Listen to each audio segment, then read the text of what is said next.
The pharmacist prescribes the medications and provides education on the medications with the help of the patient's nurse. The dietitian is involved in the dietary changes for reduction in specific foods that increase the blood pressure as well as control weight. The nurse will aid in this process by educating the patient on the importance of proper diet to control hypertension.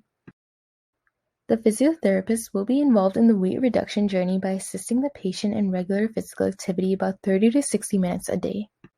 The psychologist will be referred by the nurse to the client for their stress management. The psychologist will come up with activities that can reduce stress as well as provide a listening ear. The nurse assists the patient in reducing blood pressure. She will come up with the treatment plan and administer the medications.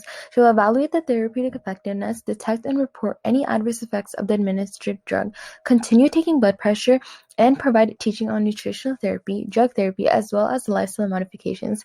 If appropriate, the nurse would also provide education on home monitoring of the blood pressure. Lifestyle changes need to be made for patients with hypertension, such as dietary changes. Fruits, vegetables, and low-fat dairy products, dietary and soluble fiber, whole grains, proteins, plant sources that have reduced saturated fat and cholesterol, including restriction of sodium, maintenance of potassium, calcium, and magnesium. Weight reduction is very important as well. Regular aerobic physical activity 4 to 7 days per week.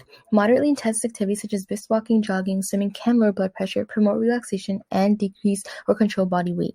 Limitation of alcohol is very important as well. Intake should be no more than 2 drinks per day, as well as avoid tobacco use. Also, learn ways to manage stress.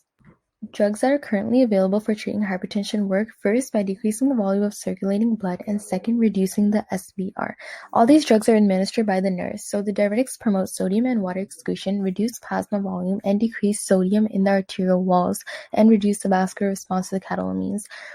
Beta blockers are drugs that block the effects of adrenaline, the hormone that triggers your body's fight or flight response when you're stressed. This slows your heart rate and eases up the force on your heart when it squeezes. Your blood pressure goes down because your heart isn't working so hard anymore. These medicines can also relax blood vessels so the blood flows better. Lastly, calcium channel blockers increase sodium excretion and cause arterial vasodilation by preventing the movement of extracellular calcium into the cell. ACE inhibitors prevent the conversion of angiotensin I to angiotensin II, as well as reduce angiotensin II-mediated vasoconstriction and sodium and water retention. ARBs prevent angiotensin II from binding to its receptors in the walls of the blood vessels.